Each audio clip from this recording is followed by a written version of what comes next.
So I started this 10-part series on unhealthy thinking patterns and just, the cognitive distortions. And I never actually explained what they are. So I decided, I know this is kind of late. I already have all the other stuff recorded. I haven't posted it all yet, but I decided I want to post this one first. So I did want to go into what exactly unhealthy thinking is, like on a basic and a general level, and kind of go into that and cognitive distortions. And so that maybe you'll understand why I'm doing this 10-part series and why I decided to go ahead and give you all this information. So I'm going to start here. We tend to trust what goes on in our brains. After all, if we can't trust our own brain, what can we trust, right? So those of you who deal with anxiety know, or all of us know, that our brains are not very trustworthy, like at all. And we know how quickly our brains can go negative. We've dealt with this, a lot of us, for many, many years. A lot of us are brand new to it. But this is something that we know for a fact, us who deal with the anxiety.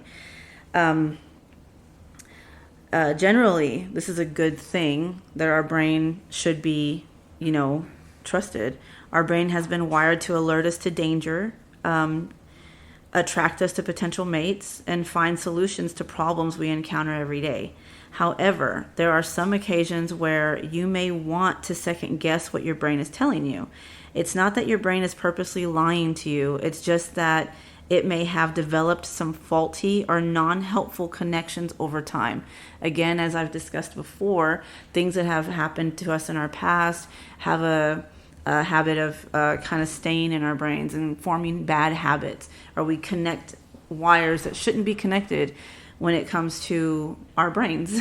And then it can actually cause us to have a horrible life, and we're stuck wondering why when it all comes down to ourselves. It can be super easy to create faulty connections in the brain.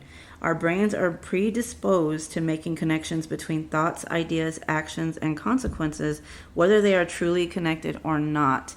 And we've discussed this before dealing with anxiety. Like, we tend to connect things, like whenever I mentioned in one of the past videos recently where I talked about my connection between my having anxiety or having panic attacks and eating popcorn.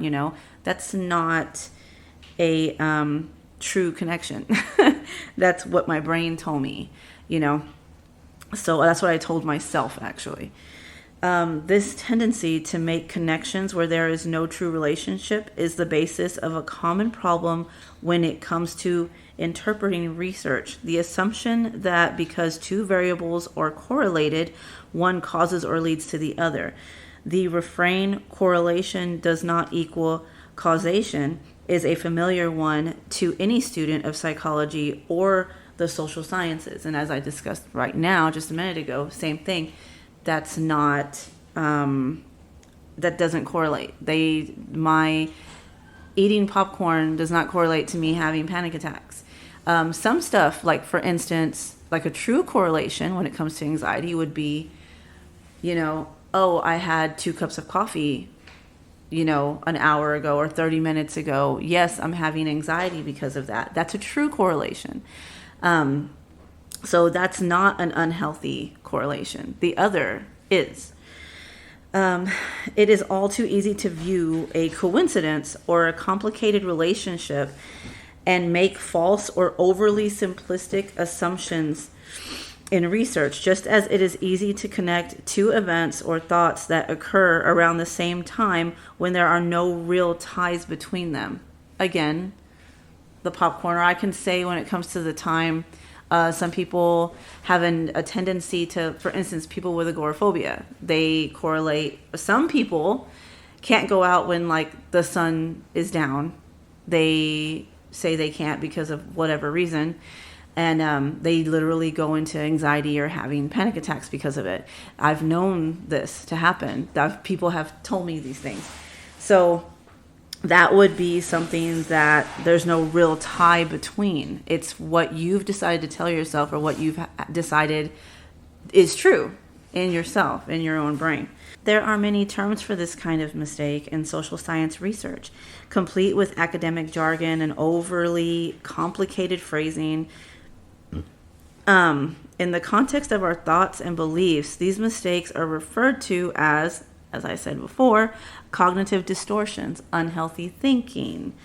And cognitive distortions are biased perspectives we take on ourselves and the world around us. They are irrational thoughts and beliefs that we unknowingly reinforce time and time again, over and over and over, and it ends up being quote unquote true to us only. These patterns and systems of thought are often subtle, and it's difficult to recognize them when they are a regular feature of our day-to-day thoughts. That is why they can be so damaging, since it's hard to change what you don't recognize as something that needs to change. So the fact that we have these habits, or we build these habits, and we do these things where we have this cognitive distortion from that started way long ago, and it's just something how a lot of people like to say, well, that's how I am, or that's the way I am, that's the way I've always been. But why? And that's what this 10-part series is all about. I'm trying to break down all of the 10 that have been recognized academically, psychology-wise. There's 10 that have been recognized and broken down. And so I'm taking each one and trying to break it down for you guys and kind of bringing it to your attention.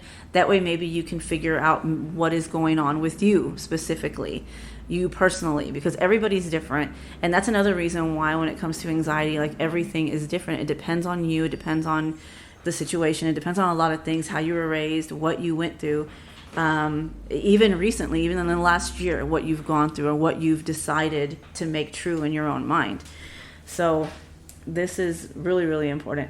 So it's one of the reasons that I'm always talking about triggers and trying to figure out what your triggers are, because you have to know.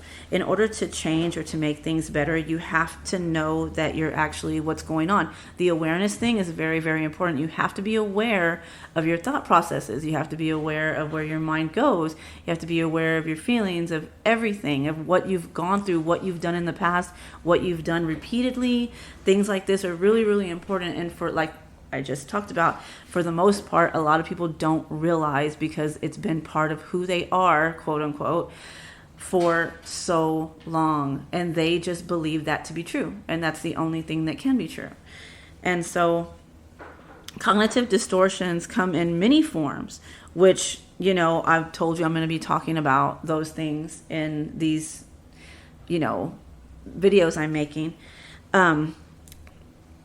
But they all have some things in common. All cognitive distortions are tendencies or patterns of thinking or believing.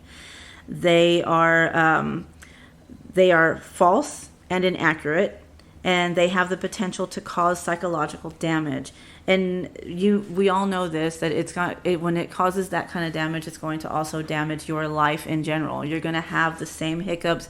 You're going to have the same mistakes going on, happening over and over again. You're going to have those issues pop up a lot, and you're not going to realize it. You're going to be like, well, it's because of this. You're always going to have a reason why.